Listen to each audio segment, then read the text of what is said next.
Bonjour à tous, dans cette vidéo nous allons faire un exercice de bac de géométrie dans l'espace. Alors si vous voulez vous entraîner, vous pouvez mettre la vidéo sur pause avant de regarder la correction. Alors dans cet exercice on nous dit que dans l'espace rapporté un repère orthonormé OIJK, eh bien on considère les points, donc A tout d'abord de coordonnées 2, 0, 0, B de coordonnées 0, 3, 0 et C le point de coordonnées 0, 0, 1. Alors on a une figure qui est représentée ci-dessous et on nous dit que l'objectif de cet exercice est de calculer l'aire du triangle ABC, c'est-à-dire l'aire du triangle qui est grisé. Dans la première question, on nous demande de montrer que le vecteur n qui a pour coordonnées 3, 2, 6, c'est un vecteur normal au plan ABC. Alors on va commencer par rappeler ce qu'est un vecteur normal à un plan. Imaginons qu'on ait un plan comme ceci. Eh bien un vecteur normal, ce sera un vecteur qui, entre guillemets, est orthogonal au plan. Et la propriété à connaître, c'est que pour montrer qu'un vecteur est normal à un plan, il suffit de montrer que ce vecteur-là est orthogonal à deux vecteurs directeurs de ce plan. Donc la première chose qu'on va faire ici, c'est de repérer deux vecteurs directeurs du plan ABC. Donc par exemple, nous allons prendre les vecteurs AB et AC. Donc nous allons calculer leurs coordonnées. Alors le vecteur AB, pour calculer ses coordonnées, eh bien, nous allons appliquer la formule qui dit que ce sont les coordonnées de B, c'est-à-dire XB, YB et ZB, moins les coordonnées de A, c'est-à-dire XA, YA et ZA. Autrement dit, les coordonnées du vecteur AB, ce seront, alors tout d'abord, si on fait la différence XB moins XA, nous ferons 0 moins 2, c'est-à-dire moins 2. Ensuite, si nous faisons YB moins YA, c'est-à-dire 3 moins 0, on obtient 3. Et enfin, si on fait ZC, ZB moins ZA, on obtient 0. Donc le vecteur AB a pour coordonnées moins 2, 3, 0. Et de la même façon, on va calculer les coordonnées du vecteur AC en faisant les coordonnées de C moins les coordonnées de A. Alors tout d'abord, nous faisons 0 moins 2, c'est-à-dire moins 2. Ensuite, 0 moins 0, ça donne 0. Et enfin, on fait 1 moins 0, c'est-à-dire 1. Donc le vecteur AC a pour coordonnées moins 2, 0, 1. Et donc pour montrer que le vecteur n qui est dans l'énoncé est un vecteur normal au plan ABC, on a dit qu'il faut montrer que ce vecteur est orthogonal à la fois à AB et à AC. Et donc pour cela, on va calculer un produit scalaire et même deux produits scalaires. Le premier produit scalaire, c'est n scalaire AB. Alors n scalaire AB, c'est-à-dire le vecteur de coordonnées 3, 2, 6, scalaire, le vecteur de coordonnées moins 2, 3, 0. Alors étant donné qu'on est dans un repère orthonormé, on peut utiliser l'expression analytique du produit scalaire qui dit que pour calculer le produit scalaire, on va tout d'abord faire 3 multiplié par moins 2, plus ensuite 2 fois 3, plus 6 fois 0. Autrement dit, n scalaire AB, c'est égal à moins 6 plus 0, c'est-à-dire que c'est égal à 0. Et donc, puisque le produit scalaire n scalaire AB vaut 0, ça veut dire que les vecteurs n et AB sont orthogonaux. Ensuite, de la même façon, on va calculer le produit scalaire n scalaire AC, c'est-à-dire le vecteur de coordonnées 3, 2, 6, scalaire, le vecteur de coordonnées moins 2, 0, 1. Alors pour calculer ce produit scalaire, même chose, nous allons faire tout d'abord 3 multiplié par moins 2, plus ensuite 2 multiplié par 0, et pour finir, 6 multiplié par 1. Alors 3 fois moins 2, ça fait moins 6, plus 2 fois 0, 0, plus 6, et on trouve 0.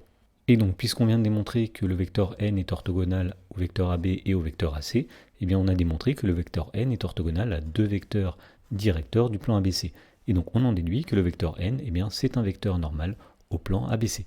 Dans la question B, on nous demande d'en déduire qu'une équation cartésienne du plan ABC, c'est 3x plus 2y plus 6z moins 6 égale 0. Alors il y a deux façons possibles de répondre à cette question. Donc la première façon, eh bien, utilisera finalement le vecteur n qui est un vecteur normal au plan ABC. Et donc on va dire que comme le vecteur n eh bien, est un vecteur normal au plan ABC, eh bien, on sait d'après le cours qu'une équation cartésienne de ce plan, ce sera une équation du type 3x plus 2y plus 6z plus un paramètre d qu'il faudra déterminer égale 0. Finalement, nous avons mis les coordonnées du vecteur n devant les nombres x, y et z. Et donc, comme on l'a dit, il faut déterminer maintenant le paramètre d. Et pour cela, on va utiliser un des points qui appartient au plan ABC. Donc, par exemple, nous allons prendre le point A et on va dire, or, le point A appartient au plan ABC. Ça veut dire que lorsqu'on va remplacer x, y et z par les coordonnées du point A, l'égalité ici doit être vérifiée.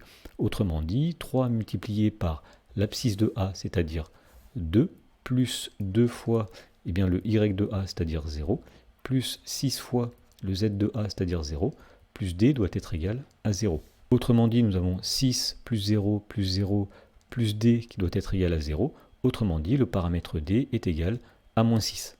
Et donc, puisque nous avons trouvé le paramètre d, il suffit de le remplacer dans l'équation cartésienne. Et on en déduit qu'une équation cartésienne du plan ABC, ce sera 3x plus 2y plus 6z moins 6 égale 0. Alors nous allons voir une deuxième façon de répondre à cette question. Et puisque dans la question, on nous donne l'équation cartésienne à laquelle on veut arriver, eh bien on va tout simplement vérifier que les points ABC vérifient cette égalité.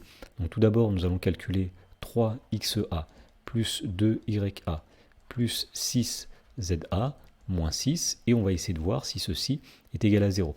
Alors on va remplacer donc tout simplement xa, ya, za par les coordonnées du point A, c'est-à-dire qu'on a 3 fois 2 plus 2 fois 0 plus 6 fois 0 moins 6. On obtient donc 6 plus 0 moins 6, et on obtient bien 0. Donc ce qu'on peut dire, c'est que le plan qui est représenté par cette équation cartésienne, eh bien il contient le point A. Donc, nous allons montrer ensuite qu'il contient aussi le point B et le point C. Donc pour montrer qu'il contient le point B, on va calculer 3xb plus 2yb plus 6zb moins 6. Alors on remplace xb, yb, zb par les coordonnées du point B, c'est-à-dire 3 fois 0 plus 2 fois 3 plus 6 fois 0 moins 6. On obtient ici 0 plus 6 plus 0 moins 6, c'est-à-dire 0. Et enfin, on fait la même chose avec le point C. On calcule 3xc plus 2yc plus 6zc moins 6, c'est-à-dire 3 fois 0 plus 2 fois 0 plus 6 fois 1 moins 6. Autrement dit, on a 6 moins 6, c'est-à-dire 0. Donc finalement, nous avons montré que les points A, B et C appartiennent au plan dont une équation cartésienne est 3x plus 2y plus 6z moins 6 égale 0. Et donc on en déduit qu'une équation cartésienne du plan ABC, eh bien ce sera 3x plus 2y plus 6z moins 6 égale 0. Dans la question 2, on nous dit qu'on note D, la droite passant par O, qui est orthogonale au plan ABC. Et dans la question A, on demande de déterminer une représentation paramétrique de la droite D. Alors pour déterminer une représentation paramétrique d'une droite, il nous faut un vecteur directeur de cette droite et un point de cette droite. Alors si on fait un schéma pour comprendre, imaginons qu'ici on ait le plan ABC et on a la droite D qui est une droite orthogonale au plan ABC, comme ceci. Alors cette droite passe par le point O, et on sait que le vecteur n, c'est un vecteur normal au plan ABC, autrement dit, le vecteur n sera un vecteur directeur de la droite D, puisque la droite D est orthogonale au plan ABC. Et donc on va dire que comme le vecteur n est un vecteur normal au plan ABC, eh bien c'est un vecteur directeur de la droite D, comme on l'a expliqué. De plus, la droite D passe par le point O, donc on va en déduire une représentation paramétrique de la droite D de la façon suivante. Alors on sait qu'une représentation paramétrique est composée de trois équations, donc x égale, y égale, z égale. Nous avons un paramètre t dans chacune des équations. Alors devant le paramètre t, nous allons mettre les coordonnées d'un vecteur directeur de cette droite. Et donc puisque le vecteur n avait pour coordonnées 3, 2, 6, nous mettrons les nombres 3, 2 et 6 devant le paramètre t, et nous ajouterons ensuite les coordonnées d'un point de cette droite. Donc nous avons dit que la droite passe par 0, donc nous allons ajouter ici les coordonnées du point O, c'est-à-dire 0, 0, 0. Autrement dit, si on réécrit cette équation paramétrique, ce sera tout d'abord x est égal à 3t, y est égal à 2t, et z est égal à 6t, où le nombre t est un nombre réel. Dans la question B, on demande de montrer que la droite D coupe le plan ABC au point H de coordonnées 18 sur 49, 12 sur 49 et 36 sur 49. Donc on va commencer par écrire soit H de coordonnées x, y, z, le point d'intersection de la droite et du plan.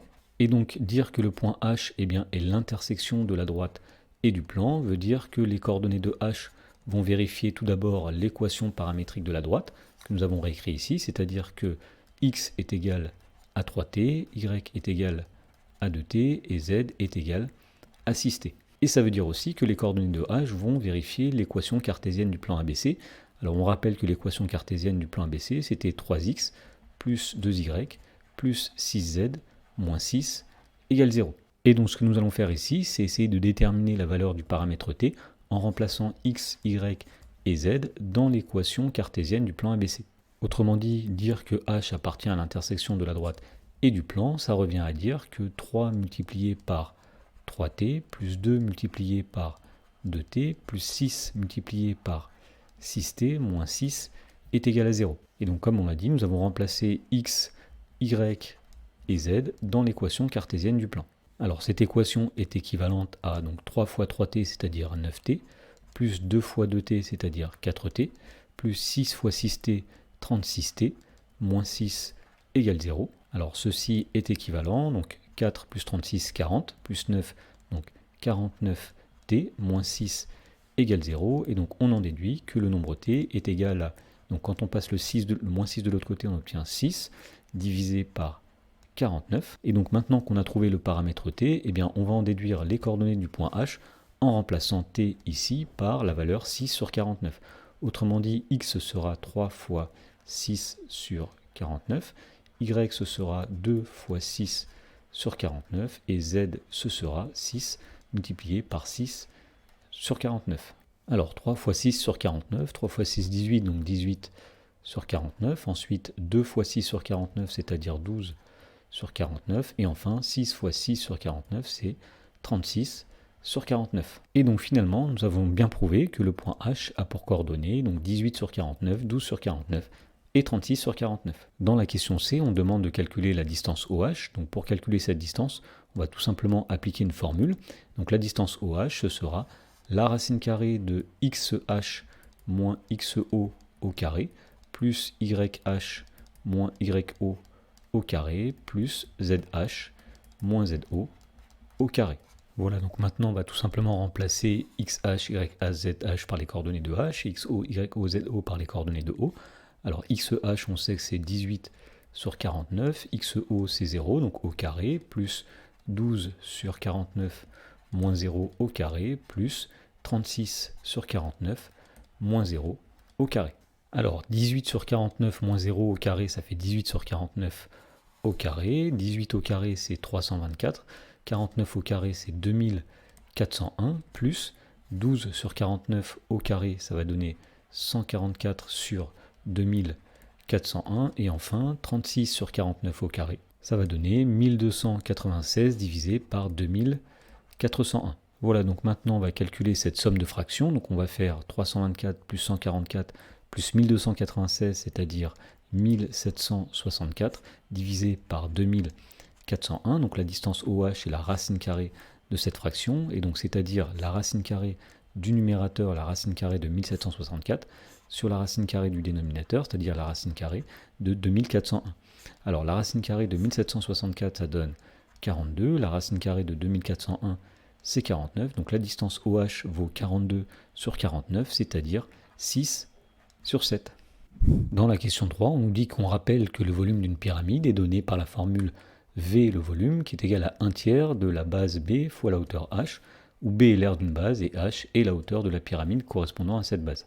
Et on nous dit, en calculant de deux façons différentes le volume de la pyramide OABC, de déterminer l'aire du triangle ABC. Alors la première façon de calculer le volume de cette pyramide, eh bien, ça va être d'utiliser la base qui est ici. Ce sera la base qui est le triangle OAB, et la hauteur associée à cette base, c'est la hauteur OC. Donc on va dire que le volume de la pyramide, c'est égal à 1 tiers multiplié par l'aire du triangle OAB multiplié par la hauteur OC. Alors on remarque que le triangle OAB est un triangle qui est rectangle en haut, donc on dira que son aire, ce sera la longueur fois la largeur divisé par 2, autrement dit ce sera la distance OA multipliée par la distance OB divisé par 2, et le tout sera multiplié par la distance OC. Alors puisque le point A a pour coordonnées 2, 0, 0, la distance OA vaut 2, puisque le point B a pour coordonnées 0, 3, 0, la distance OB vaudra 3, et puisque le point C a pour coordonnées 0, 0, 1, la distance OC vaudra 1, autrement dit le volume, ce sera 1 tiers multiplié par 2 fois 3 divisé par 2 fois 1, c'est-à-dire 1 tiers multiplié par donc 2 fois 3, 6 divisé par 2, ça fait 3 multiplié par 1, 1 tiers fois 3, ça fait 1, fois 1, on trouve que le volume est égal à 1. Ensuite, la deuxième façon de calculer le volume de cette pyramide, eh bien, ce sera de choisir une base différente, et nous allons prendre cette fois-ci la base constituée par le triangle ABC comme ceci. Autrement dit, on dira que le volume de la pyramide est égal à 1 tiers multiplié par l'aire du triangle ABC, qu'on ne connaît pas et qu'on cherche à calculer, multiplié par la hauteur associée à ce triangle. Alors, puisque le point situé en face de la base ABC, c'est le point O, eh bien, pour avoir la hauteur associée à la base ABC, il nous faut le projeté orthogonal du point O sur le plan ABC. Et nous avions dit dans une question précédente que c'est le point H. Autrement dit, le volume de la pyramide, ce sera 1 tiers de l'aire du triangle ABC multiplié par la distance OH. Voilà, donc on connaît le volume qu'on a calculé grâce à la première façon, on connaît la distance OH qu'on a calculée précédemment, donc on va pouvoir calculer ici l'aire du triangle ABC. Donc le volume, on sait qu'il est égal à 1, donc 1 est égal à 1 tiers fois l'aire du triangle ABC, multiplié par la distance OH, dont on sait qu'elle est égale à 6 septièmes. Alors 1 tiers fois 6 septièmes, 6 divisé par 3, eh bien ça va donner 2, donc ici nous allons avoir 2 septièmes, autrement dit 1 est égal à 2 septièmes multiplié par l'aire de ABC. Et pour isoler finalement l'aire de ABC, on va multiplier les deux côtés par l'inverse de 2 septièmes, c'est-à-dire par 7 demi. Donc à gauche ici nous aurons 1 fois 7 demi, c'est-à-dire 7 demi. Et à droite, le 7 demi fois 2 septièmes va se simplifier. Il va rester simplement l'aire du triangle ABC. Et donc nous avons démontré que l'aire du triangle ABC est égale à 7 demi.